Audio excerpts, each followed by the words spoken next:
Pemirsa, sudah 1 bulan berlalu, namun jalur utama yang menghubungkan kota Sibolga dengan kota Tarutung di Sumatera Utara belum juga bisa dilalui. Hal ini disebabkan masih banyak titik longsor di jalur ini yang memaksa seluruh jenis transportasi hanya bisa melintas hingga kilometer 6,5 dari kota Sibolga. Berikut liputan jurnalis Metro TV Dasya Hutauruk bersama juru kamera Muhammad Firmansyah untuk Anda.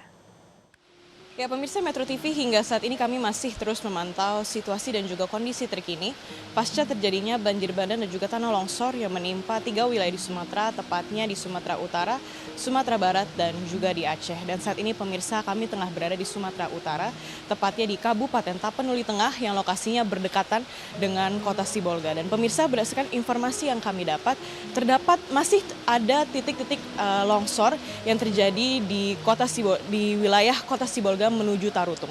Untuk itu pemirsa, kami akan menelusuri dan juga melihat secara langsung kondisi di wilayah-wilayah tersebut. Untuk itu pemirsa, ikuti saya dalam penelusuran dari kota Sibolga menuju Tarutung untuk melihat wilayah-wilayah yang masih terdampak dari longsor yang terjadi pada bulan lalu. Perjalanan dimulai dari Kabupaten Tapanuli Tengah menuju kota Sibolga. Dan begitu keluar dari kota Sibolga menuju ke arah Tarutung. Sepanjang perjalanan, kondisi jalan masih dipenuhi jejak material longsor di sejumlah titik. Longsor-longsor ini merupakan dampak bencana alam yang terjadi pada akhir November lalu. Meski tidak sepenuhnya menutup akses jalan, namun material tanah dan batu masih terlihat di tepi hingga menutupi sebagian badan jalan. Kondisi ini memaksa pengendara harus ekstra hati-hati. Terlebih lagi saat hujan turun, karena sejumlah titik masih rawan longsor susulan. Ya pemirsa Metro TV, saat ini kami tengah berada di kilometer 3 perjalanan atau lintasan dari kota Sibolga menuju Tarutung.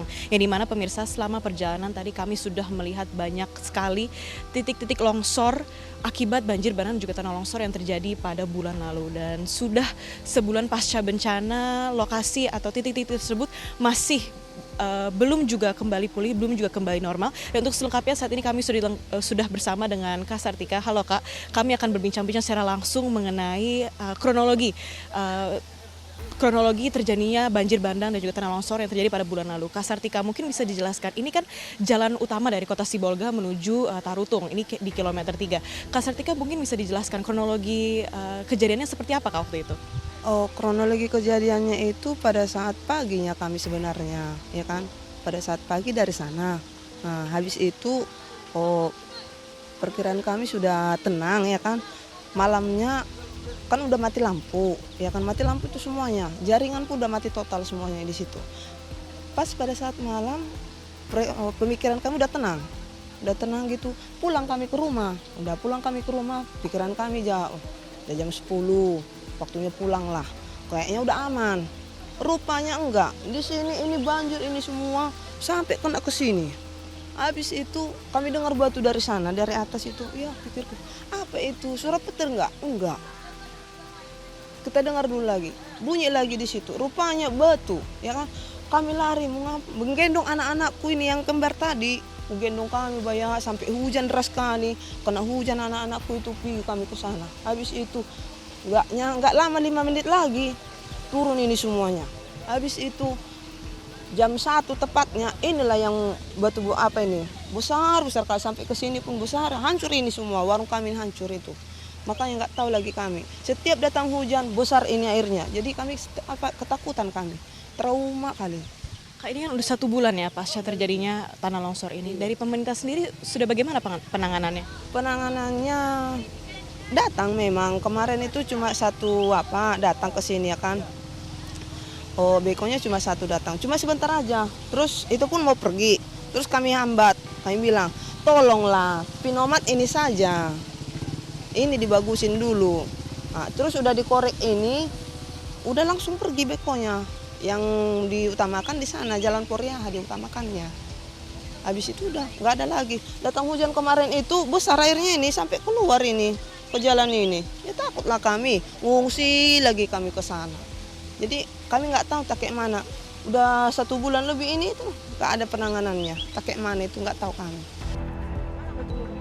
Setelah berhenti di kilometer 3, kami kembali melanjutkan perjalanan menuju kota Tarutung.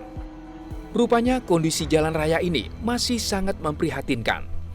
Sejumlah titik longsor terlihat di sepanjang jalan dan seakan menjadi saksi bisu betapa mengerikan bencana yang terjadi 1 bulan lalu. Meski tidak menutup akses jalan, material tanah dan batu, sisa longsor berdampak pada kelancaran arus lalu lintas. Pengendara juga diimbau meningkatkan kewaspadaan, terutama saat hujan turun, karena longsor susulan rawan terjadi. Tiba di kilometer 6,6, perjalanan pun harus berhenti karena jalan terputus akibat tertimbun tanah. Ya pemirsa Metro TV, tadi kami sempat berhenti di kilometer 3 dan sekarang kami sudah melanjutkan perjalanan kami menuju Tarutung. Dan sekarang pemirsa kami terhenti di kilometer 6,5, di mana pemirsa dikarenakan mobil transportasi roda 2, roda 4 terpaksa harus berhenti di sini. Dikarenakan pemirsa jalan di lintas ini terputus, di mana pemirsa untuk saat ini transportasi apapun itu tidak bisa melewati jalur ini menuju Tarutung. Namun pemirsa sudah bisa dilewati dengan jalan kaki, namun perlu ditegaskan lagi untuk saat ini transportasi roda 2 maupun roda 4 tidak bisa melewati jalur ini menuju Tarutung. Dan saat ini pemirsa kami sudah ditemani oleh Bapak Aswan. Halo Bapak. Halo. Bapak Aswan, mungkin bisa dijelaskan untuk kondisi sekarang di jalur ini menuju Tarutung bagaimana Pak?